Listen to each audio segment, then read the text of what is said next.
If any of you were sort of here last week, you remember that Paul began his speech by giving some quotes from students over the years that he's taught.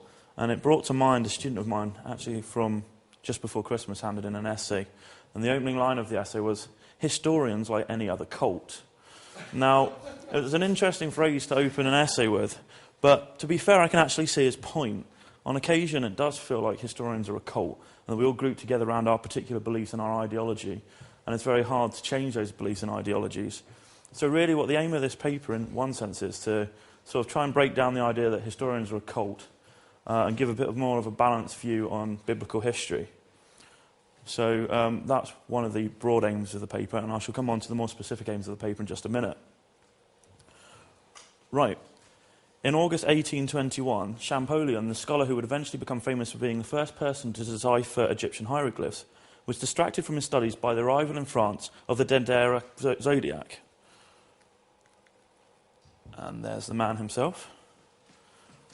This zodiac was a sculpture portraying a circular diagram of astrological symbols and signs and the constellations. And it formed part of the ceiling of a room in the temple of Hathor, and this was at Dendera, which was about 300 miles south of Cairo. Having first been recorded during Napoleon's ill-fated expedition to Egypt, the zodiac had remained a focus of controversy because of various scholars who were claiming that it could prove the age of the Bible. Reproductions of the zodiac were studied by a series of prestigious scholars who hoped that if they carefully studied the positions of the stars which were depicted, it would be possible to work out their actual positions at the time when the zodiac was created. If this were the case, then calculating the dates when the stars were in these positions would provide clues as to the time frame when it was produced. Right, so I've got a picture of this, and that's the actual zodiac itself. Not particularly clear, so I've given you a drawing of it. And all of these are different zodiacs and different constellations. Scholars, having used this methodology, immediately began to argue amongst themselves as to whose dates were correct. The academic opposition, however, paled into insignificance against the protests of the Catholic Church. The Catholic Church watched on with interest, as essentially what these men were disputing was nothing less than the date for the creation of the world. On one side of the debate stood scholars such as Jomard, who were bold enough to suggest that the Dendera zodiac was many thousands of years old, perhaps as many as 15,000. This hypothesis stood in direct opposition to the accepted Christian belief, which deduced that the world was no older than 6,000 years. And it wasn't until the end of 1822 that Champollion had made enough advances in his hieroglyphs that he was able to finally end the controversy. In the end, he concluded that the sculpture was far more recent than scholars had suggested, ultimately concluding the zodiac dated to the Greek or Roman period. Although this particular stumbling block had been overcome, the French scholars had unwittingly linked the study of Egypt with the search to prove biblical accuracy. And thus, from this time onwards, Egyptology has been regarded as a window opening onto the biblical landscape. As a consequence, biblical scholars looked to Egypt and its abundance of texts to gain a clearer picture of contemporary events in Israel. Therefore, in 1837, you find Pope Gregory XVI founding an Egyptian museum in the Vatican, and he felt that if Catholics were aware of Egyptian history, they would increase their understanding of the Bible. In 1882, the British founded the Egyptian Exploration Fund, which still continues to this day, though under the changed name of the Egyptian Exploration Society, and one of whose main aims was to find archaeological evidence to prove the Bible. As a result of these various archaeological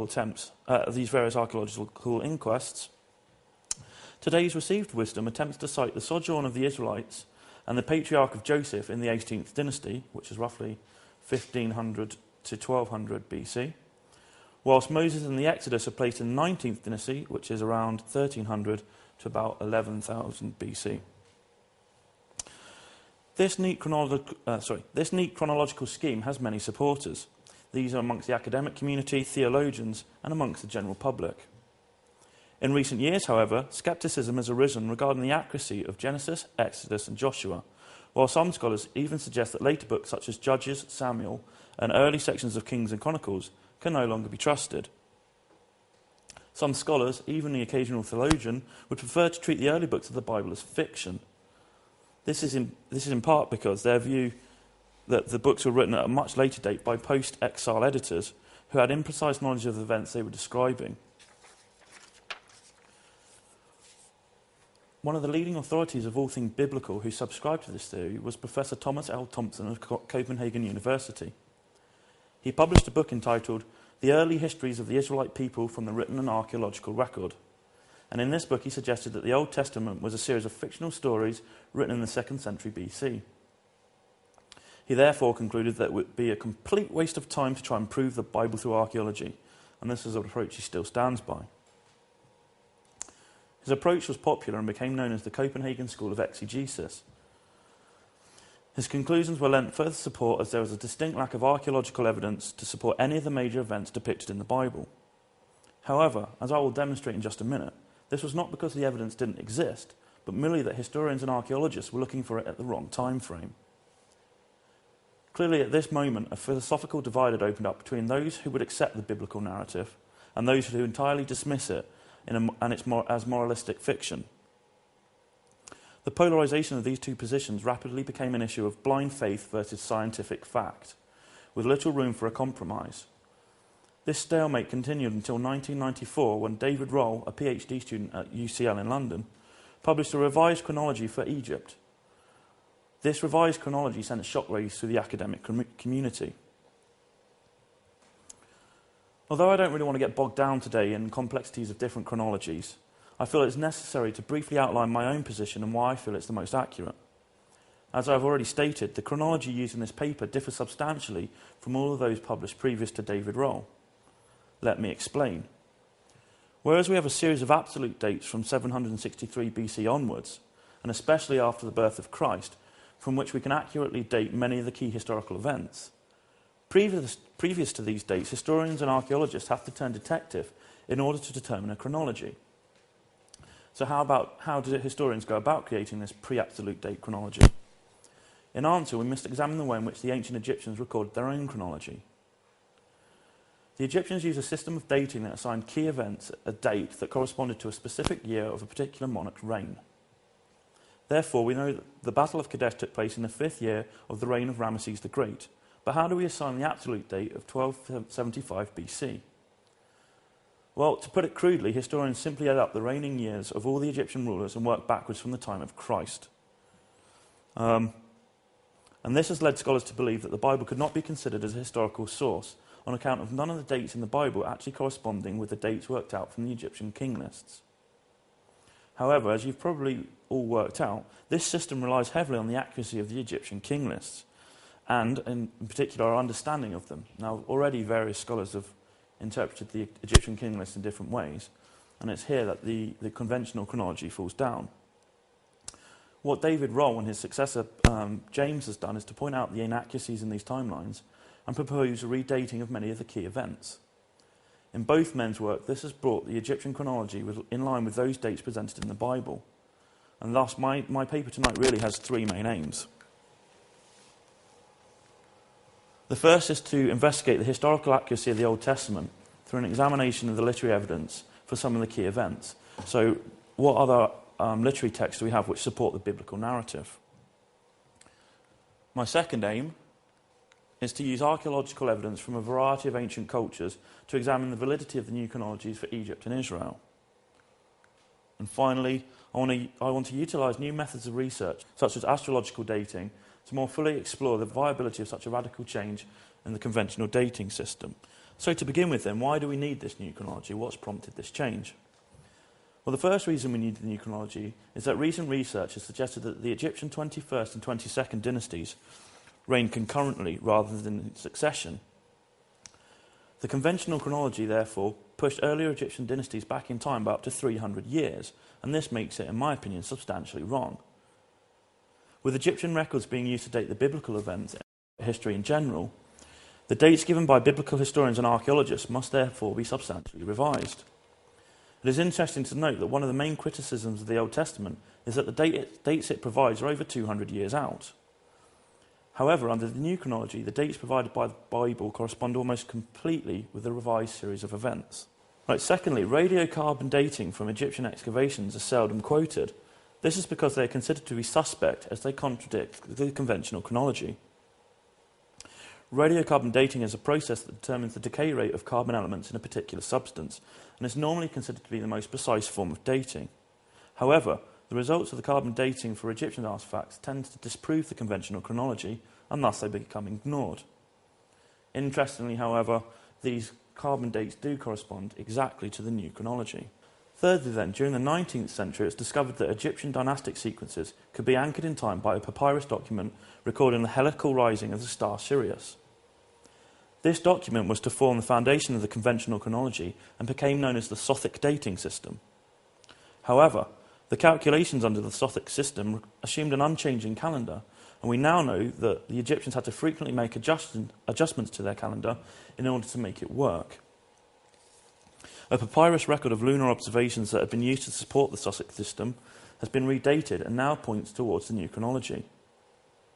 The new chronology is further supported by findings of a number of astrophysicists.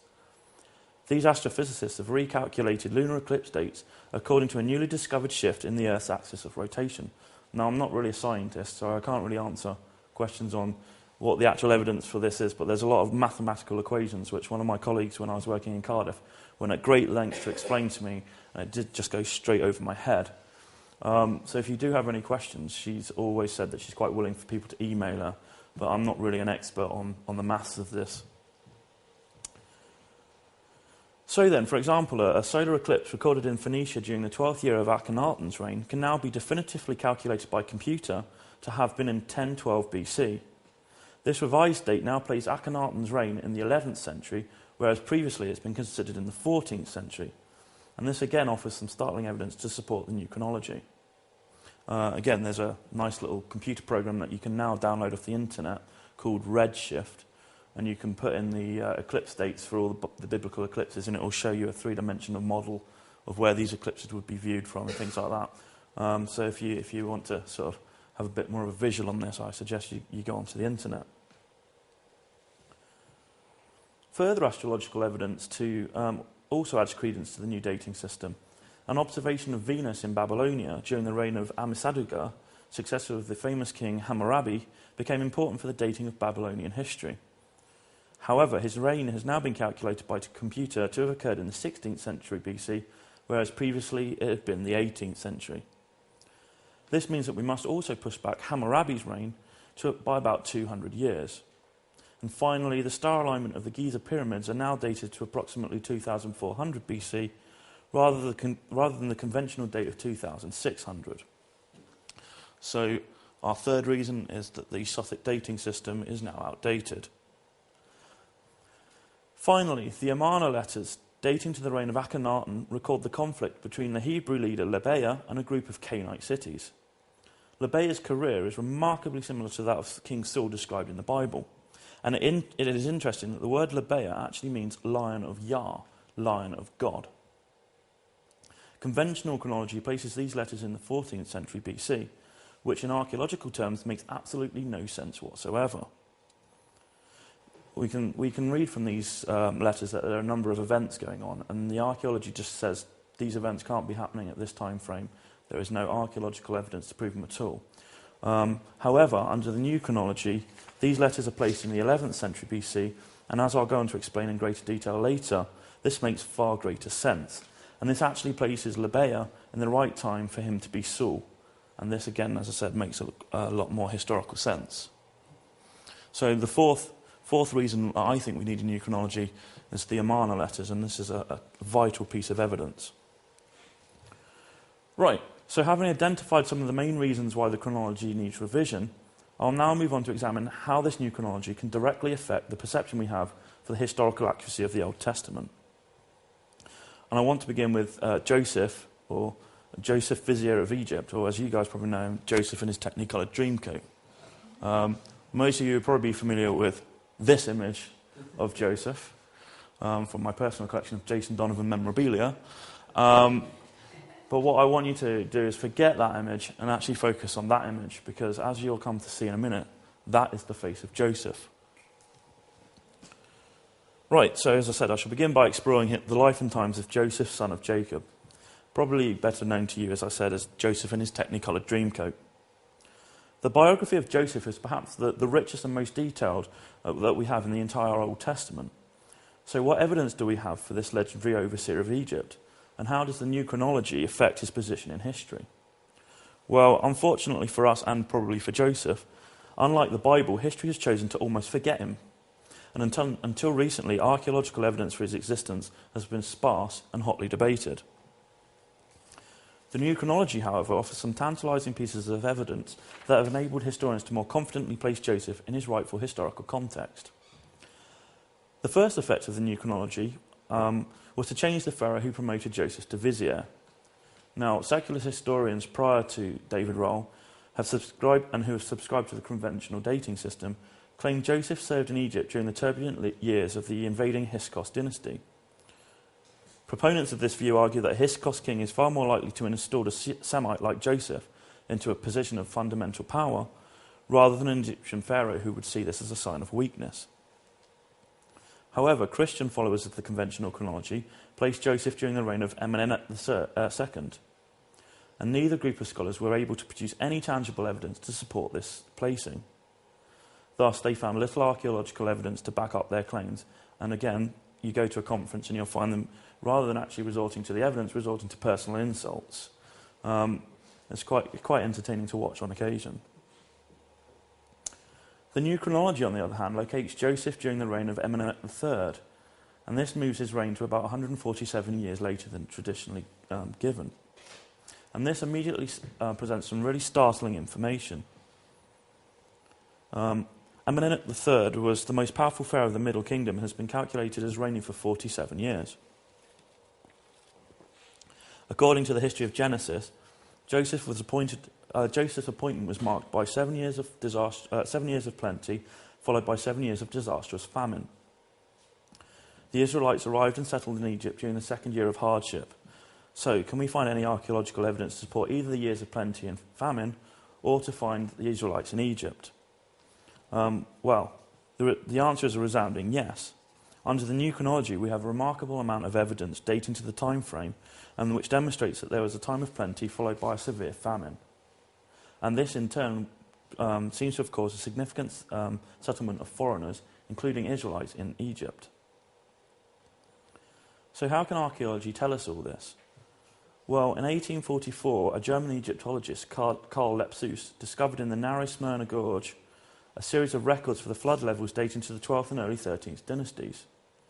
From this information, it was possible to piece together that from the third year of Amenemhet III's reign until the year of the 13th dynasty, the floods of the Nile were exceptionally high, averaging a peak height between 16 and 18 metres.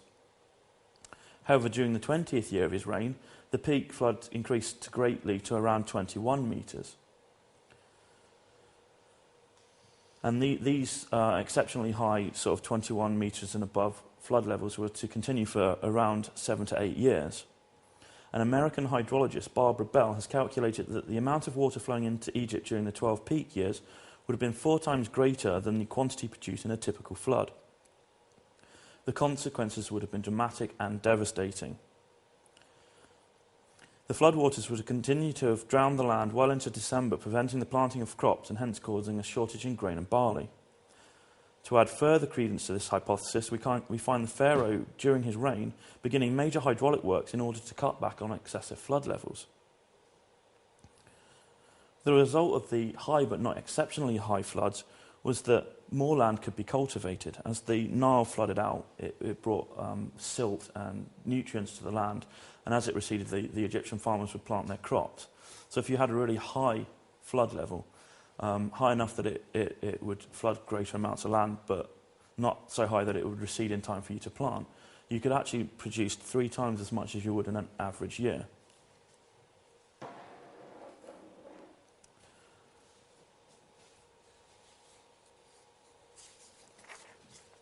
Right, so as well as evidence for the years of prosperity and famine, we also have a startling find of curse tablets which record the name Jacob, and which is more than likely to be the biblical Jacob. The more startling discovery is also of the non-Egyptian name of Joseph itself. So why is this a startling discovery? Well, curse tablets were small clay figurines or pieces of pottery which were destroyed in order to activate a negative spell against one's enemies. In the exceptional case that we have here, the Egyptian state had all the rulers of the Egyptian provinces listed on separate doles and smashed. The intention being was to unite the power of the provincial governors and destroy an external enemy. Unfortunately, we're not sure what the external enemy was, but it was quite a drastic action to take at this point. However, amongst these curse tablets are the name of Jacob and Joseph, who are ascribed to towns in Palestine. Although previous scholars have recognised instantly that these were the biblical names of Jacob and Joseph, they were prevented from making a more direct connection simply because the chronology was out of sync. Even if this name has no verifiable connection with the biblical Joseph, it is still an indication that the Israelite had moved into Egypt and that it was occurring substantially earlier than the conventional chronology suggests. Further evidence was discovered by Austrian archaeologists working at a dig site in Tel Ed-Daba, just outside the ancient city of Avaris. They uncovered a large Egyptian-style palace which was attached to an ornamental garden. At the lowest archaeological levels of this palace, it was discovered that there were a much smaller villa which was of Syrian, not Egyptian origin. The tombs located in the garden contained Asiatic grave goods, confirming that the occupants were not themselves Egyptian. The original Syrian villa has been dated to the late 12th century, which under the new chronology is exactly the time when Jacob was arriving in Egypt. And it is likely that sometime following the death of his father Jacob, Joseph built the much grander palace and relocated his official residence to his family home. And this is what the archaeological evidence suggests. Although I haven't tonight got time to fully analyse the archaeology of this palace, there is one dramatic piece of evidence that supports the hypothesis. This evidence can be found within the tomb complex of the palace. In Exodus 13, verse 19, it is stated that Moses took the bones of Joseph with him when the Israelites departed from Avaris. So, if archaeologists were going to find the tomb of Joseph, it needed to display four main characteristics. Firstly, if the tomb is found intact in its archaeological context, then there should be clear evidence that the body had been removed in ancient times. But more importantly, this should be done without the grave goods having been plundered, something which we can normally identify by signs of vandalism. Secondly, the tomb is likely to have characteristics of an Egyptian tomb, given that Joseph's status was vizier, one of the highest ranks in Egyptian society. Thirdly, we should also expect to find indications of Joseph's Asiatic origins, not purely Egyptian. And finally, given his high status within the Egyptian hierarchy, the tomb is likely to be monumental and of a significant standing. In the spring of 1987, archaeologists began to uncover a very large tomb situated in the southernmost part of the palace gardens. The foundations of the superstructure measured 12 metres by 7, which is a considerable size and fulfills the fourth point on my list of prerequisites. From the base you could work out that there was a pyramid structure on top, and that's E. C is the entrance, B is the first floor, and then you go down to where the actual sarcophagi is, which is A. And the bottom one is just sort of looking top down. So the fact that the monument indicates that a mini pyramid had been constructed on the site again suggests that we're looking at the tomb of Joseph. As the archaeologists entered the tomb, they noticed that unlike every other tomb in the cemetery, this one was completely clear of debris, and there was none of the usual signs of grave robbers which accompanied a looted tomb. Instead, the tomb seems to have been systematically cleared with care and precision, which would seem to suggest that point 1 on my list had been fulfilled. Theoretically, this opening could have taken place just prior to the mass departure of the Israelites from Avaris. Once the archaeologists have actually excavated to the back of the tomb, they were to make a more startling discovery in the unearthing of the cult statue of the original occupant. The cult statue depicts a man of Asiatic origin who, unlike his Israelite contemporaries, is depicted as clean-shaven, more in the manner of Egyptian. Across the right breast of the statue, the man holds his insignia of office, the Egyptian throw stick, an item which is also used to denote foreigners. So far, the imagery all suggests that this man was a foreigner who was integrated into the hierarchy of the Egyptians at a high level. However, there was one final feature which, above all others, identifies this Asiatic man as Joseph. Wrapped around the body of this official, enveloping all but his head, neck, arms and feet, is a wondrous coat of many colours. And there we have it. Now, to us today who are used to having multicoloured fabrics, and you just go into a shop and you can buy a fabric which has got, say, 8 or 9 different colours, this may not look particularly impressive. But if this is an actual representation of the coat itself, this is a remarkable piece of clothing. If you notice between the actual sort of colours, it looks like a brick pattern. That's actually gold inlay, so it's likely that this was held together by gold thread. And one of the other ways of interpreting the coat, we interpret it most often as many-coloured, but it can also be many-tasseled. And this coat would have had a number of tassels on it, so it fulfills both interpretations. So the rich reds and blues are trimmed with gold, black and white to produce a simple but effective geometric pattern of stripes and rectangles. The garment is similar to the coat worn by the Midianites arriving in Egypt, recorded in the tomb of Khnum-Hotep, which we've got here. These are a more simplistic version of the coat that Joseph's wearing. So as I've hopefully begun to demonstrate, the account of Joseph's life recorded in the Bible is remarkably accurate, with archaeology now being able to confirm many of the extraordinary events and occurrences previously thought as fictional. So what I want to move on to look at now is the Israelite oppression in Egypt. And so I now turn to the most controversial aspect of this paper, and any paper attempting to look at the chronology of the Bible, the Israelites' time in Egypt and the Exodus. There are still scholars today who suggest that the Israelites were never in Egypt, and that the whole story itself is a fabrication. And literally this journal has come out in January. It's actually quite a good journal. But it feels necessary to defend the idea that the Israelites were present in Egypt. And it presents some good evidence to prove that. So what evidence is there for the Israelites in Egypt? Well, there's tons of it, and I don't really want to go into too much of it. But on a basic level, here we have a group of Asiatic slaves depicted working in different farming contexts. So one of the things the Bible says is the Israelites were put to work on the land. This would seem to back that up. And the second one is the one that most people have heard of, the Israelites being put to work brick making. Here's a clear example of that. So there's no end of evidence to support the idea that the Israelites were in Egypt. So people that dispute that are basically clutching at straws. So, 2 radically different dates have been proposed for the Exodus.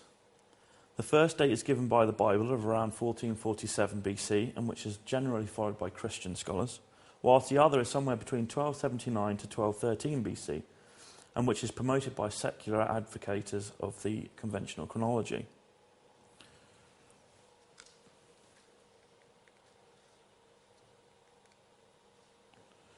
The main reason for the dispute is the fact that there is a considerable amount of confusion regarding which pharaoh was reigning during the time of the Exodus. Secular historians have concluded that Ramesses II was pharaoh of Egypt, and it was his reign that the Israelites were forced to flee. So the previous historians have reached this conclusion from a number of flawed premises. Firstly, the Victorians who began the study of Egyptology were from a Judeo-Christian culture, and they were intrinsically drawn towards providing evidence to prove the biblical accuracy of the Old Testament, accuracy of the Old Testament at all costs. With Champollion's first decipherment of hieroglyphs, it was instantly obvious that one pharaoh dominated all others, and this was Ramesses II, otherwise known as Ramesses the Great. He was recognised as having built a large number of cities and temples in the Delta region, but significantly he founded a new capital called Pi-Ramses.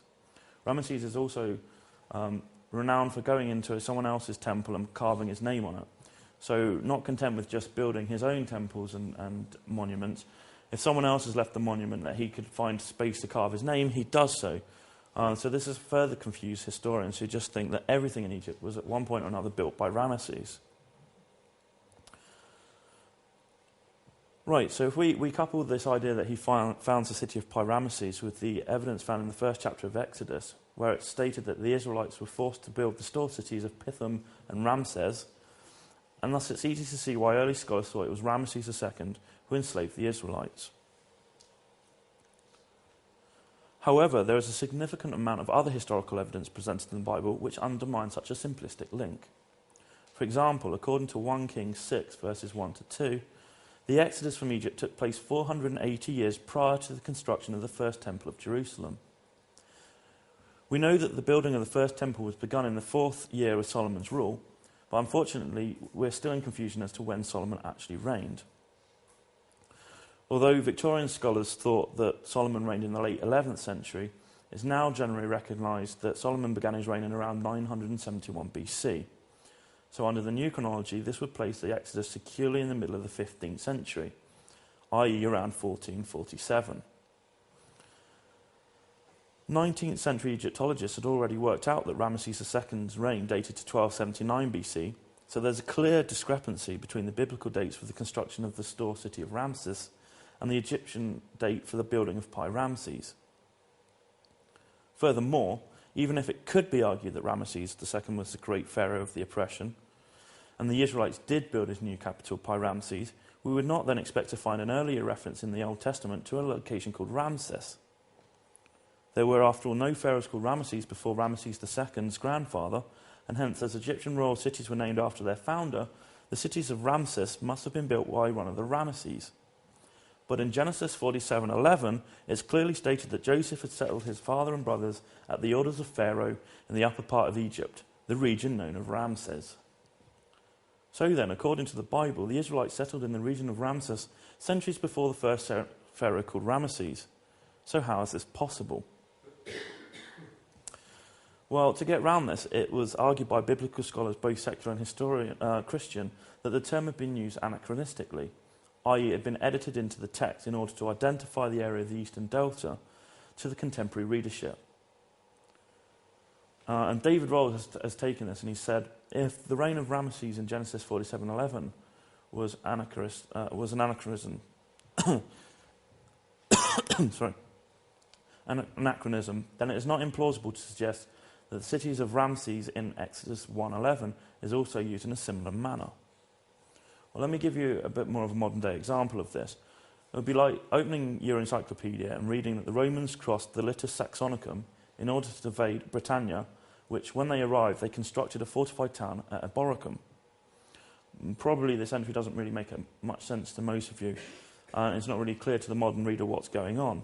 So the entry itself would more than likely read, the Romans crossed the English Channel in order to invade Britain. When they landed, they constructed a fortified position in York.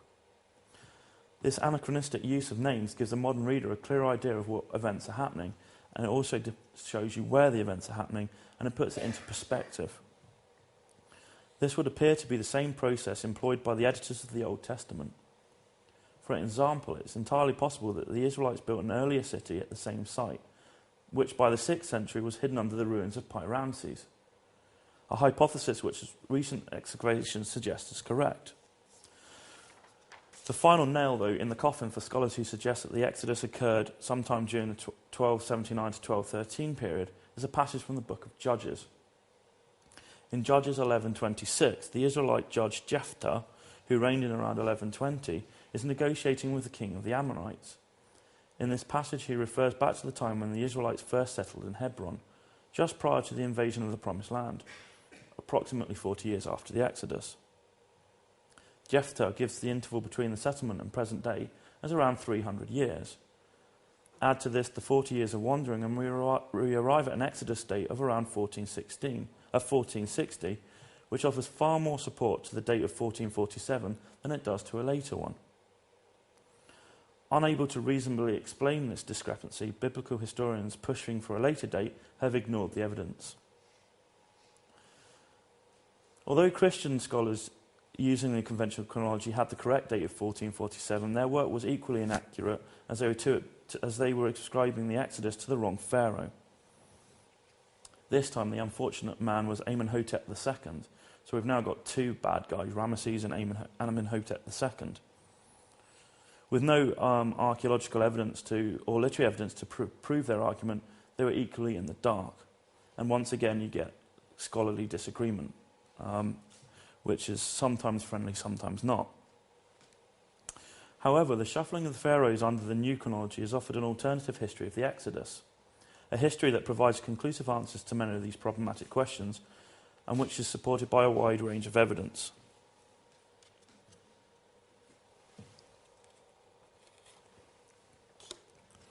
One of the first controversies that surround this period of biblical history is the length of the Israelite sojourn.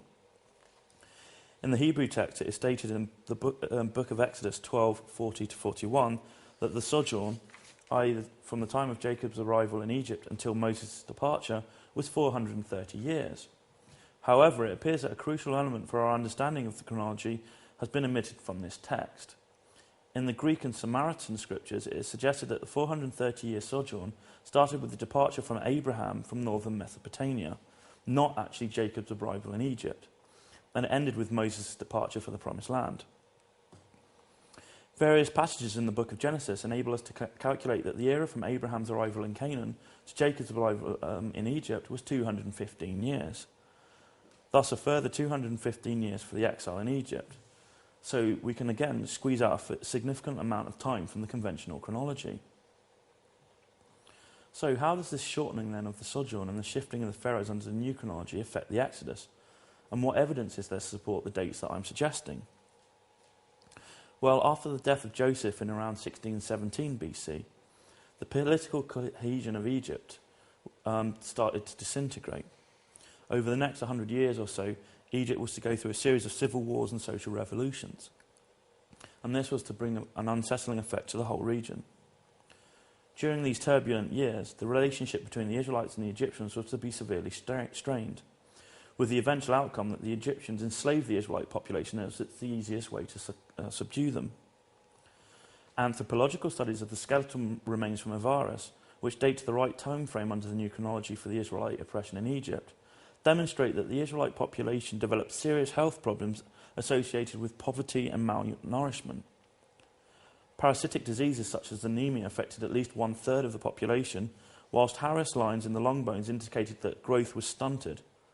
Life expectancy dropped to around 32 years, roughly 29.7 years for women and 34.4 for men, and hence the archaeological evidence seems to suggest that the Israelites were being oppressed at this period.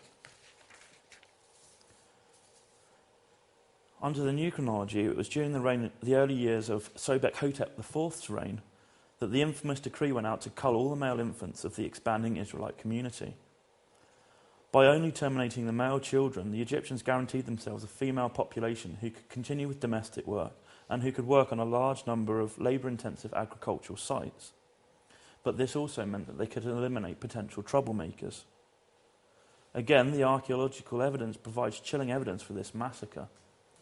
Throughout the excavation sites, the graves of these infant victims have been uncovered. The normal number of infant graves unearthed in ancient settlements is roughly around 25%, but here the figure reached a staggering 65%. Further supporting evidence can be found in the excavated graves of the later adult population. In the subsequent period, archaeologists have found that there is a ratio of 5 females to every 3 males, and this again seems to confirm the biblical narrative. It was into this turbulent situation that Moses was to be born. Although I haven't got time to examine the whole of Moses' life and many events leading up to the Exodus, I do want to briefly examine the most symbolically significant, the death of the firstborn. This event is recorded in Exodus 12:29-30, where it is stated, "At midnight God struck down all the firstborn in Egypt, from the firstborn of the Pharaoh, heir to his throne, to the firstborn of the prisoner in the dungeon, and the firstborn of all livestock. Pharaoh and all of his officials and all the Egyptians got up in the night, and there was great wailing in Egypt, for there was not a house without dead."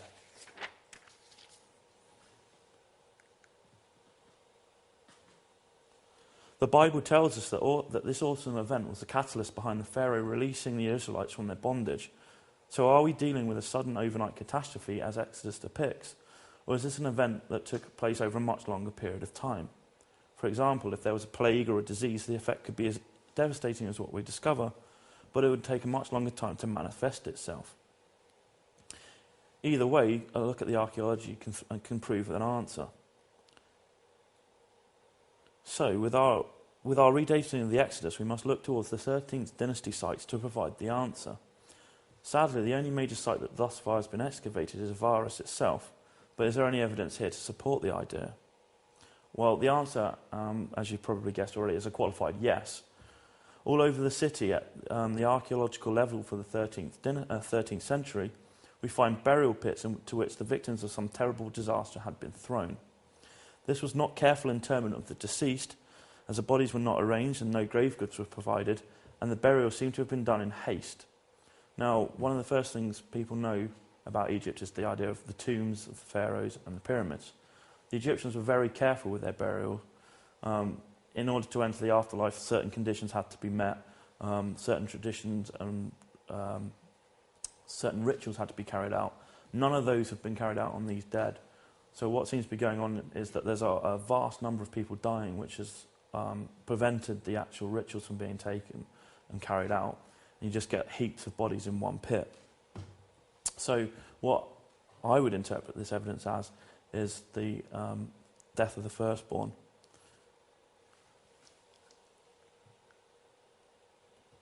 Right, I shall now move on to briefly examine the Exodus itself. Okay. The Exodus is perhaps the hardest biblical account to prove archaeologically. Surveys of the desert have failed to produce any clear signs that the Israelites have passed through.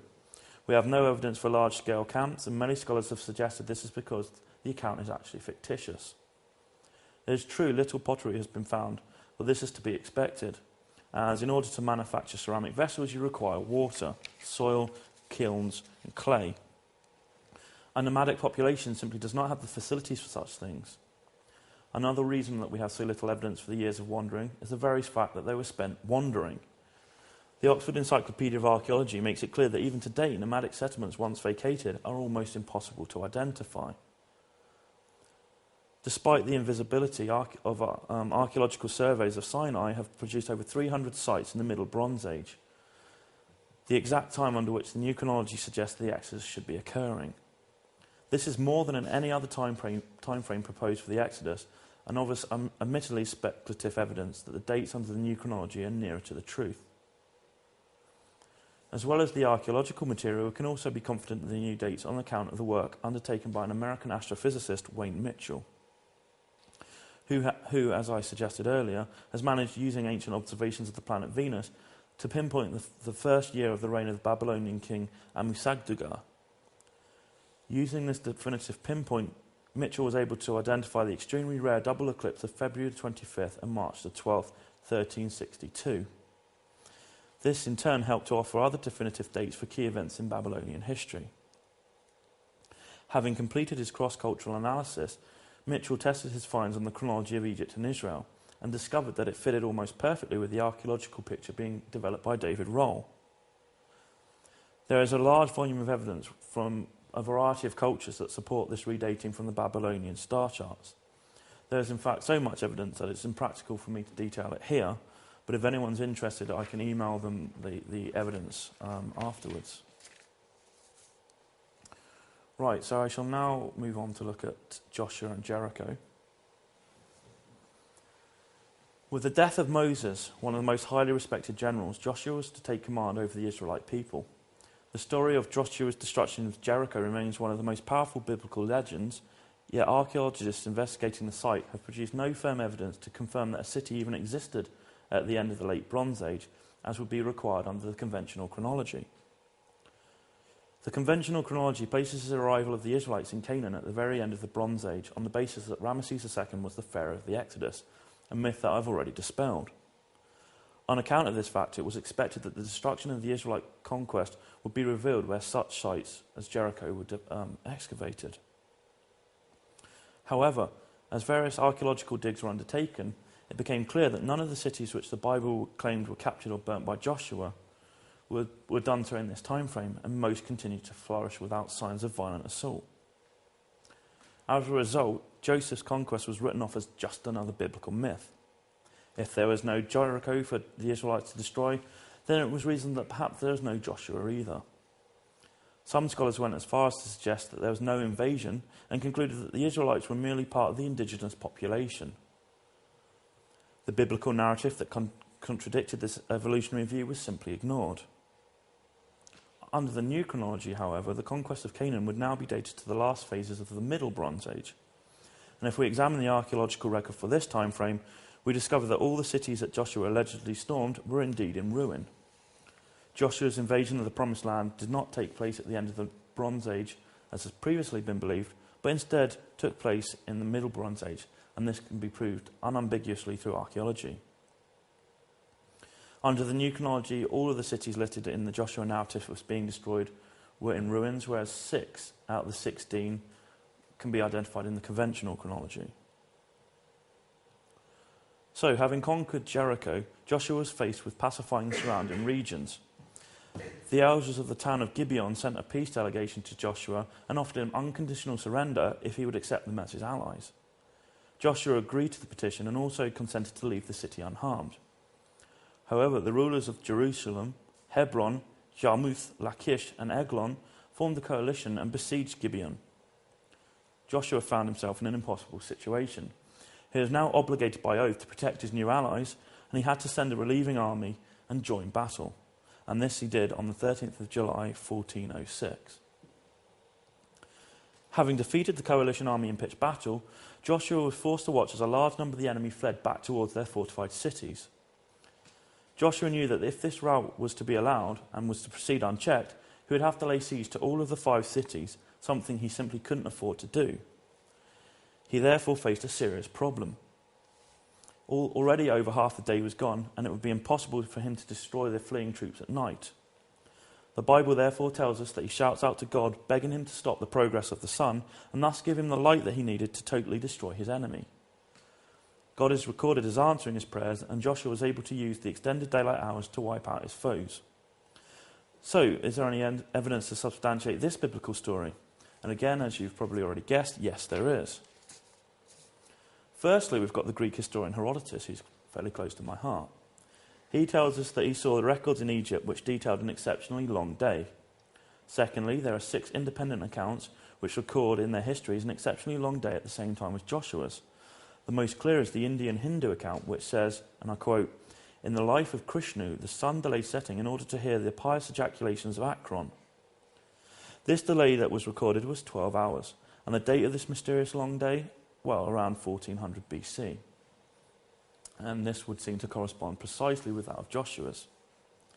Professor Totten and Mulder, both astrophysicists, have examined the astrological events described in the Bible, and they provide the next piece of evidence.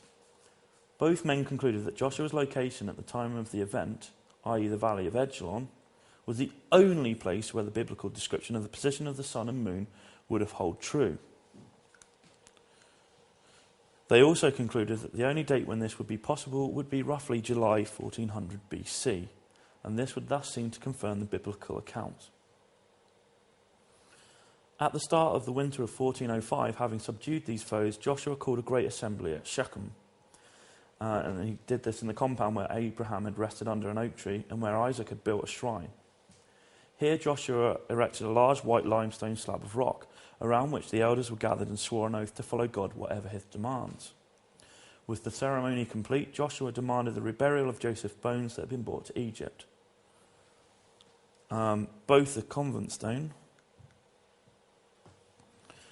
and Joseph's second burial site have been described has been found in the archaeological context.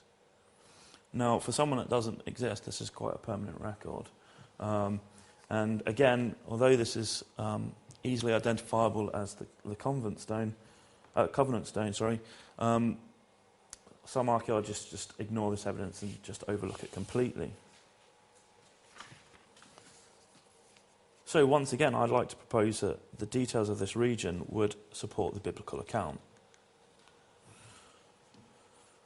Right, so finally then, I should just skip forward in time 430 years after the Exodus and look at the time when the scattered tribes of the Israelites were looking for a new king. With the flourishing of neighbourhood kingdoms on their borders, and most of this being down to the fact that they were allied with Egypt, the Israelites looked for a way to join in this network of alliances. The Israeli Council of Elders realised that in order to become politically visible, they needed a king, and thus they summoned the prophet Samuel. Samuel was thus sent out to find a natural leader to become the first king of Israel. In 1012 BC, Samuel was staying with the tribe of Benjamin and was on his way to offer a sacrifice at the town of Ramah when he met a group of men. These men were Lebeah and his servants who were returning from searching for donkeys that had strayed from his father's land. Samuel instantly recognized him as the king he had been searching for, and in a secret ceremony anoints Lebeah as prince-in-waiting. As many of you have probably guessed, Lebeah is the biblical Saul.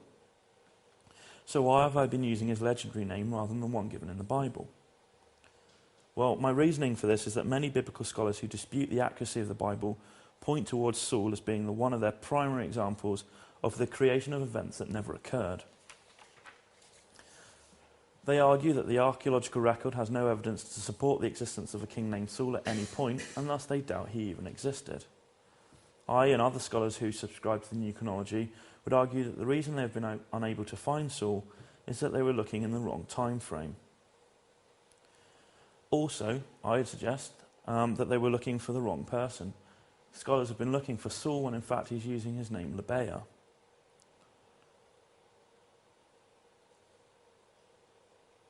Although this name Lebeah bears no similarity or relation to the name Saul, the name Saul itself is likely to be a legendary one bestowed upon the king upon his death. As I've already shown, we know that Saul was requested by the people, and thus it's really interesting to note that the name Saul actually means asked for by the people.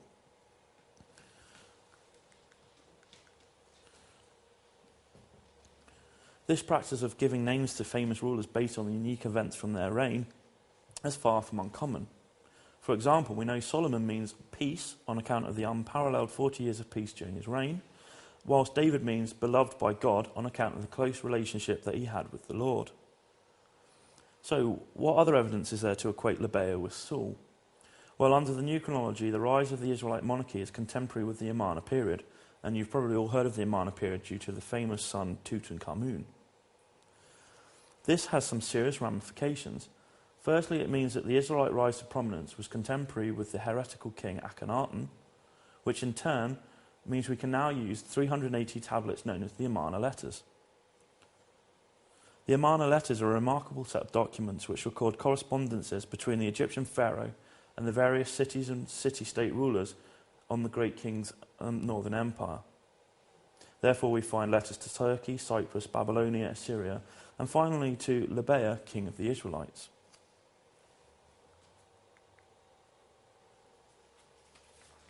The Amarna letters under the new chronology present some startling evidence to support the biblical narrative.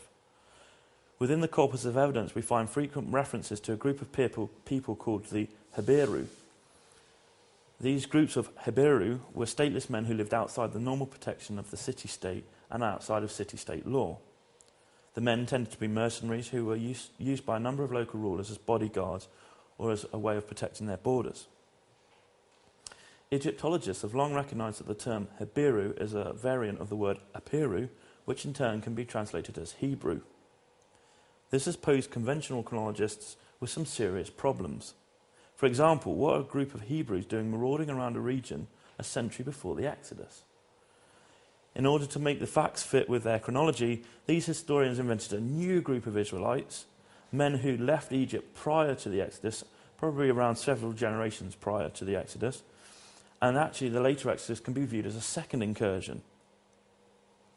This, however, seems to me and to my peers as wholly unsatisfactory, and especially when the new chronology can offer some really, really interesting finds. Under the new system of dating, this is the exact time frame when we expect to find groups of Hebrews becoming identifiable within the region. These Hebrews are the groups of David's men who broke away from the Israelite court when Saul's rule lost favour with God.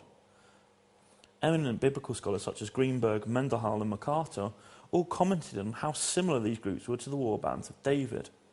However, because of their rigid beliefs in the conventional chronology, they couldn't have David raging across Palestine in the last decade of the 11th century, whereas now the Amarna letters say that he was doing it in the 14th century. So, whereas these scholars couldn't see that these groups were David, we can. The Amarna letters can also be used to prove that the general political topography of the Levant region in this period closely corresponds with that described in the second book of Samuel. So, having identified Lebeah, a so-called king of the Israelites, in the Amarna letters, I'll now briefly demonstrate the evidence and reasons why I feel this is the biblical Saul. To start with, it is interesting to note that Psalm 57, King Saul's bodyguard, is described as Lebeim, a word that's unique to the Old Testament. And this translates as the Great Lion. In 1953, a group of bronze-tipped arrows were excavated in the town of El Kadir near Bethlehem, with some of these arrows containing the inscription, Arrow of the Servant of the Great Lioness. Professor Benjamin Mazar proposes that the men who once owned these arrows had formed a professional unit of archers in the service of Saul. We can therefore see a connection between a king called the Great Lion, a royal bodyguard called the Great Lions, and a unit of archers who were described as servants of the Great Lioness. This interpretation of Saul adds a whole new meaning to Psalms 57.4, where David describes Saul's men as he hides from them in the caves of En-Gedi. And the passage reads, I lie surrounded by lions, greedy for human prey. Their teeth are spears and arrows, their tongues as sharp as swords. This, therefore, could be a clue to Saul's real identity. When we take a closer look at the lion man, as revealed in the Amarna letters, we discover a number of remarkable similarities between him and the biblical Saul. To begin with, the general political situation in Palestine at the time of Lebeah is much the same as that described in the Bible for Saul. And we also find that Lebeah's hometown is captured in a sudden attack by the Philistines. And this is done whilst the Lion King is away fighting on another tribe. This hometown is described as having a sacred site which served to glorify the one true God and which was occupied along with the town. When we compare this to the little we know about Saul's hometown, the parallels are immediately obvious. In 1 Samuel verse 11, we are told that Saul is away fighting the Ammonites when the Philistines seize the opportunity to capture Michmash and Geba. While in 1 Samuel 10, we find that close to Saul's house is a sacred site where he will be anointed by Samuel as king of the Israelites. Previous archaeological studies of the region, when examined in light of the new chronology, argue very persuasively for the account of the Bible.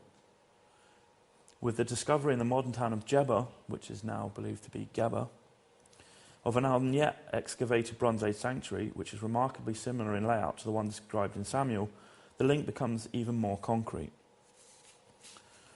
Next, we learn from the Amarna letters that Lebeah recovers his hometown by force of arms. This he describes as an act of retaliation against the initial aggression. Again, in 1 Samuel 10, we find Saul's actions mirroring those of Lebeah's. Saul is also depicted recapturing the lost villages, whilst he sends his son Jonathan to destroy the pillar erected by the Philistines on the sacred site in his hometown. Saul's son Jonathan is to be the crucial element in the next piece of evidence that suggests Saul and Lebeah are one and the same. In Lebeah's third letter to the Egyptian pharaohs, we learn that his son, who is unfortunately unnamed, has been found aiding a group of Hebrew rebels without the knowledge of his father. Here again is a clear parallel with the record of King Saul's reign. In 1 Samuel 20, verses 30 to 31, Saul accuses Jonathan of a secret association with the rebel King David. This close friendship between David and Jonathan is well known, and David is perhaps the clearest example of a Hebrew rebel leader one could ask for. The death of Lebeah also presents striking evidence to support the hypothesis that he is the biblical Saul. The biblical account of the death of Saul reveals that he took his own life to avoid capture after a crushing defeat at the hands of a Philistine confederacy. In order to avoid being massacred by the Philistine chariots, Saul sensibly withdraws his army to the heights of Gilboa. In spite of the disadvantages, the Philistines continue their pursuit and use their superior numbers to overrun the Israelites. 1 Samuel 31 details the defeat and death of Saul, and although he never directly states it, King David hints in 2 Samuel verses 19 to 27 that the defeats were brought about through treachery. So, were Saul and the Israelites betrayed in some way by their allies? The Bible does not give us any clear answers to this question, but the Amarna letters do. Following the death of Lebeah at the hands of a confederacy of western city-states, his surviving sons send a letter to one of their friends urging them to wage war on a previous ally, Gina. The reasons they give for this request is that they wish to gain revenge for the role Gina played in the death of their king. So, in what ways could the men of Gina have betrayed Saul so as to be listed as a direct cause of his death? Through a study of the topography of the region, it becomes clear. Saul established his battle line across the north and western face of the heights, where the slopes were steepest and where chariots were prevented from ascending. However, the southern slopes behind him were far gentler. This vulnerable spot seems to have been defended by a contingent from Gina. By abandoning their positions to the Philistines, the men of Gina had effectively made it possible for the Israelites to be outflanked, and this gave the Philistines a surprise assault on the rear of Saul's position. With the information from the Amarna letters, it is possible to fully understand and appreciate David's poetic reference to the treacherous fields. The death of Saul was to herald the beginning of David's rise to power and his kingship over the splintered Israelite nation. Finally then, this is also one of the crucial astronomical anchor points in the new chronology. I once again briefly return to the work of American astrophysicist Wayne Mitchell and his scientific investigations. The results of his investigations in relation to the Amarna period were once more to act as confirmation for the newly revised dates. The dating centres around a small clay tablet that has been unearthed at a royal palace in Ugarit, located on the northern coast of Syria. And we have that there. This is written in cuneiform, so those little triangles and lines are actually a language. The tablet had been baked hard on account of a fire that had destroyed the palace, a fire that is also recorded in one of the Amarna letters, and it dates to the 12th year of Akhenaten's reign. The text of this tablet referred to a number of astrological events, the most important of which was a total eclipse of the sun, and this occurred in April-May, just as it was setting. Wayne Mitchell's research indicated that the only total eclipse of the sun that occurred in the lunar month of April or May was and that was dated to the period 1400 to 1000 BC, is the one which took place at 6:30 on the 9th of May on 1012, with the sunset being at 6:40. This therefore offers startling evidence for the accuracy of the new chronology dates and its revision of the Old Testament chronology, and it brings the Old Testament chronology back in line with that presented in the Bible. The Journal of Ancient Chronology Forum, established a few years ago by David Roll, continues to present articles by astrophysicists, historians and archaeologists that add further supporting evidence to this revised timeline. So in conclusion then, what I hope this paper has started to show is that there's an urgent need to revise the dating systems of ancient Egypt and Israel. Secondly, that the Bible is unrivaled as a source of evidence for the study of Near Eastern history. And thirdly, that the Bible remains accurate even when recording the smallest and most insignificant of details. And that's my talk.